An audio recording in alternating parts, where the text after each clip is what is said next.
Bilderberg is making great progress toward a world government. They have created a superstate in Europe called the European Union.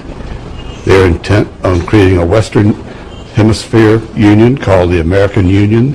NAFTA is to be expanded into every country in this hemisphere. As NAFTA expands, it will take on the role of the American Union. And only an educated, informed public can stop them in their tracks. We went into downtown Ottawa and talked to locals to learn if they were aware of the elite meeting in their city.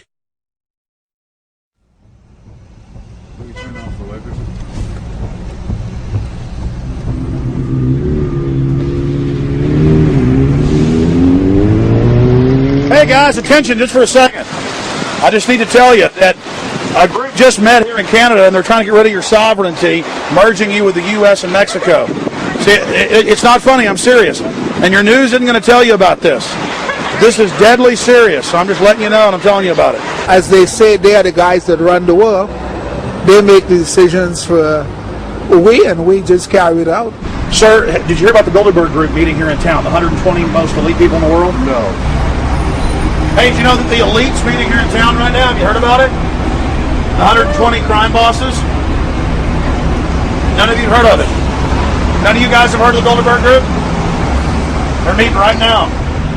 In the city, around 10% of the people were aware of the New World Order agenda.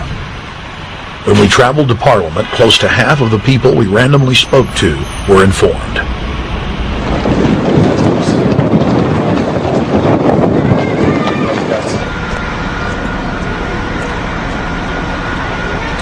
Ma'am, what did you say about the American Union? It's going to end up happening.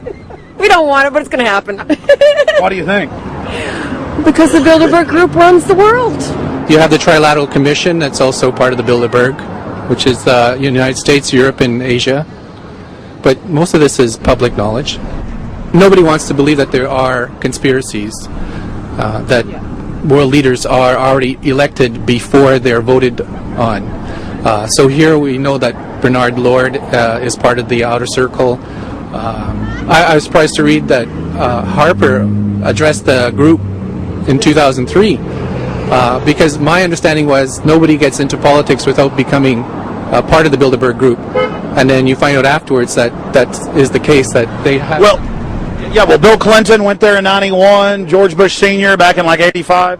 And Blair, same thing, who we think that we're electing as leaders have already been pre-picked for us, whether it's liberal or a conservative. They're already part of the group. They own all the horses in the race. They own the horses, and I understand that, for example, in the United States, it's a one-party system with two factions, though you think it's two different parties. Oh, it is, yeah.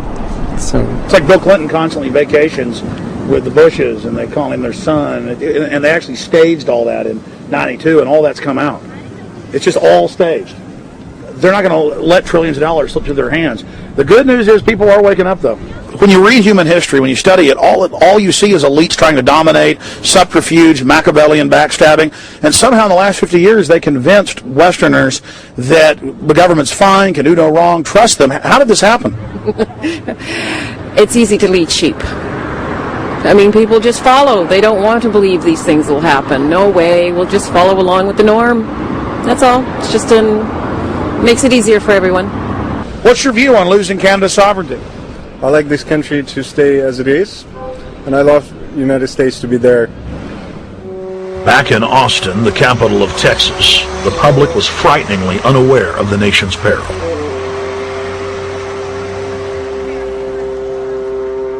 Have you heard about the North American Union? Not really, no. I don't watch TV. No, I haven't. Interesting. I was not aware of that. I don't know exactly what you mean, so... I don't think there's going to be a merger of the three nations. No, I have not. no. No, I didn't know this was happening, so... Yes, I have. Oh, you have heard about it? Yes. After that big rally the other day, don't know about it? I don't know about it. No, I have not. Have you heard of the European Union? I have, yes. Are you aware of the European Union? Oh, yeah, of course.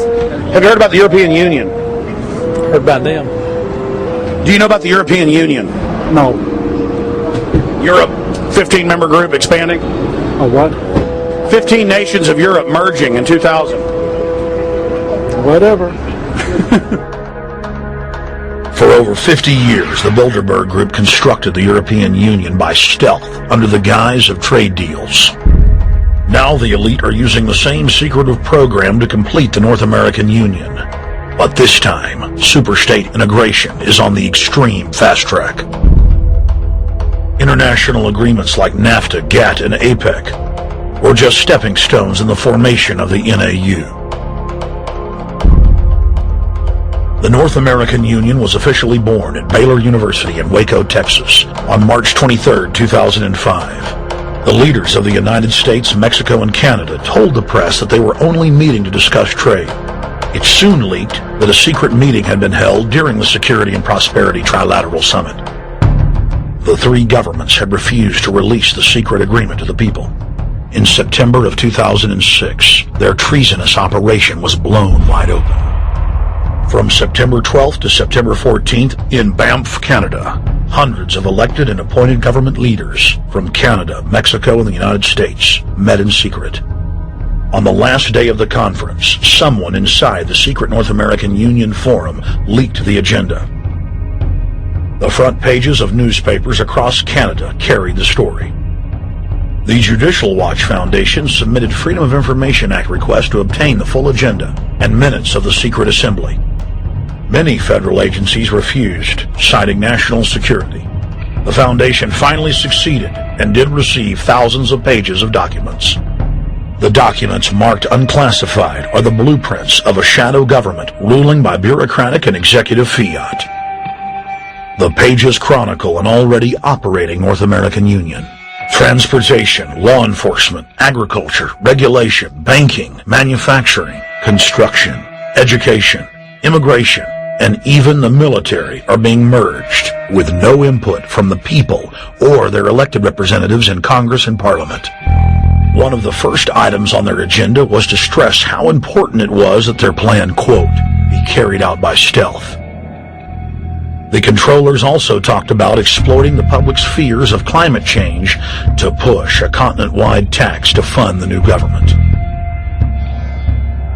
Globalist tool Robert Pastor is incessantly paraded on the world stage as the man behind the North American merger.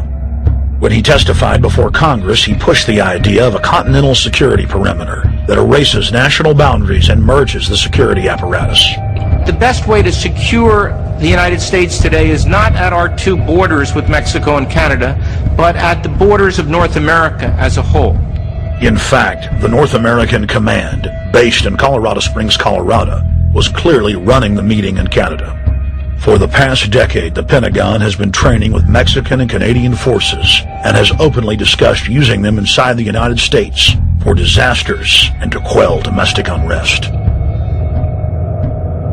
There are already over 100,000 non-U.S. citizens serving in the U.S. Armed Forces.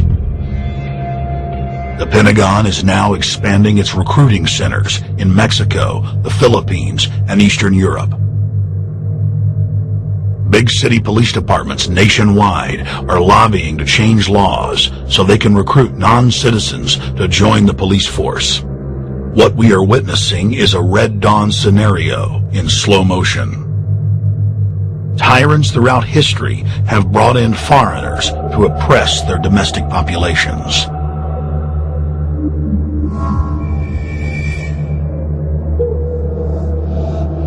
When their coup by stealth was exposed, the three governments went into damage control mode.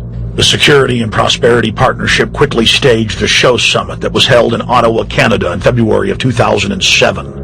It is the only way that we can achieve security and prosperity for our people is through this cooperation. We actually occupy one physical space, the North America. We've also had a chance as foreign ministers to talk about how we cooperate in the region and indeed in the world. Protesters who were upset about losing their countries and freedoms were not tolerated. A couple of weeks ago, Al-Qaeda supposed whatsoever. The Security and Prosperity Partnership has been signed without any sort of parliamentary debate. Globalist publications have been open with their frustration that the population has not bought their latest PR stunt. As integration inside the European and American unions accelerates, the superstates themselves are being merged.